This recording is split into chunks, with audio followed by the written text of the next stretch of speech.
Bulletin कोविड-19 में आप सबका स्वागत है। आपके साथ मैं हूं शहनाज रजा। भारत बायोटेक के कोवैक्सीन के बाद अहमदाबाद स्थित जायडस कैडिला हेल्थ केयर के वैक्सीन को मानव परीक्षण के लिए drugs controller journal of India DCGI की मंजूरी मिल गई है। जायडस कैडिला की ये वैक्सीन जानवरों पर किए गए ट्रायल में कारगर साबित हुई है। जानवरों पर किए गए परीक्षणों की report drugs controller journal of India को सौंपी गई थी, जिसके अध्ययन के बाद DCGI की वैक्सीन के मानव परीक्षण के पहले और दूसरे चरण की मंजूरी देती है। देश में तेजी से बढ़ रही कोविड-19 महामारी को देखते हुए विशेषज्ञ समिति की सिफारिश के बाद अप्रूवल प्रक्रिया को फास्ट ट्रैक मोड पे लाया गया, यानी कि तेजी दी गई। IIT गुवाहाटी स्थित स्टार्टअप विक्सुधा बायोप्रोडक्ट ने एक कीटाणु शोधन सुरंग बनाई है, जो किसी व्यक्ति को सिर्फ 7 सेकंड में कीटाणु रहित कर देती है। ये कीटाणुनाशक सुरंग संपूर्ण शरीर के लिए एक कीटाणु शोधन कक्ष का कार्य करती है, जिसमें उच्च दबाव नलिका होती है, जो कीटाणुनाशक तरल पदार्थ का छिड़काव करती है। ये तरल पदार्थ रोगाणुओं की प्रोटीन संरचना को बाधित करते हुए उन्हें खत्म कर देता है। हालांकि आंख और मुंह जैसे संवेदनशील क्षेत्रों को ढकना जरूरी होता है, जबकि शरीर के बाकी हिस्सों को सुरंग में कीटाणु रहित किया जा सकता है।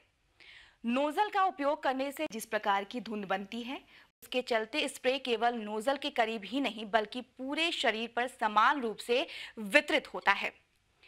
ये कीटाणु शोधन सुरंग किफायती है और एक व्यक्ति को कीटाणु रहित करने की लागत सिर्फ 2 रुपए है।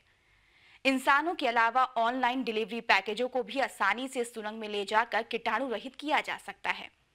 इस कीटाणु शोधन सुरंग को अस्पतालों, कार्यालय भवनों, आवासीय परिसरों, खाद्य बाजारों, स्कूलों, कॉलेजों, bus stand, cinema hall, mall और अन्य सार्वजनिक स्थानों पर आसानी से स्थापित किया जा सकता है। इसे लेकर विशेषज्ञ क्या कुछ कह रहे हैं, आइए सुनते हैं।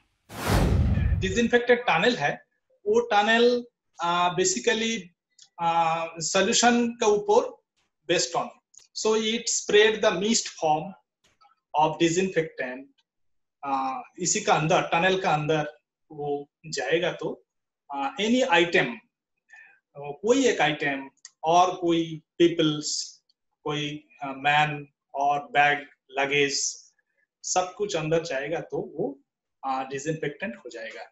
सो हम लोग इसका अंदर एक नोजल लगाया एंड नोजल इज स्प्रेड करता है ये हमारा सॉल्यूशन।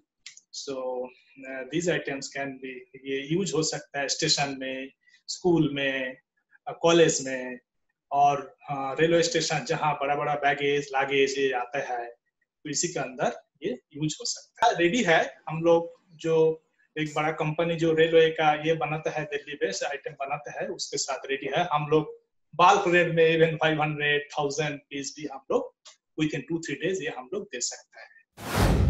केंद्रीय विज्ञान और प्रौद्योगिकी, पृथ्वी विज्ञान और स्वास्थ्य और परिवार कल्याण मंत्री डॉक्टर हर्षवर्धन और केंद्रीय मानव संसाधन विकास मंत्री रमेश पोखरियाल निशंक ने कोरोना कोविड-19 की दवा विकसित करने के लिए ड्रग डिस्कवरी हैकाथॉन लॉन्च किया है।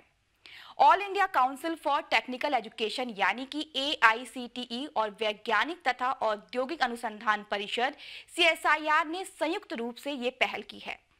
इस ड्रग हैकाथॉन में शिक्षण एवं उद्योग जगत के पेशेवर, शिक्षक, शोधकर्ता और छात्र भाग ले सकते हैं।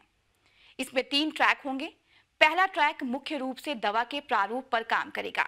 दूसरा ट्रैक डिजाइनिंग, नए उपकरणों को अनुकूलित करने और एल्गोरिदम पर काम करेगा, जिसकी दवा की खोज की प्रक्रिया को तेज करने पर व्यापक प्रभाव होगा। मूनशॉट नामक एक तीसरा ट्रैक भी है, जो उन समस्याओं पर काम करने की अनुमति देता है जो प्रकृति में सबसे अलग हैं। इसे लेकर केंद्रीय मंत्री डॉक्टर हर्षवर्धन का क्या कुछ कहना है, आइए सुनते हैं। I become a part of the launch of this drug discovery hackathon for COVID-19. You are all aware that all our scientists in all our research laboratories all across CSIR, biotechnology, DST, ICMR, they are working very hard day in and day out for new drug discovery, for development of new vaccine against COVID, for helping the young startups for developing new medical devices to handle COVID situation, and also for issues like repurposing of the old drugs, etc., etc. And when they are all in this effort and they are on road to significant success, a part of which has been achieved by now, this hackathon, which will involve students and young researchers and scientists from over 3,000 colleges and research institutions, universities, laboratories, academic world for this drug discovery. आज के इस अंक में बस इतना ही। Bulletin कोविड-19 के अगले अंक में हम फिर हाजिर होंगे। तब तक आप अपना ख्याल रखिए। हमें दीजिए इजाजत। नमस्कार।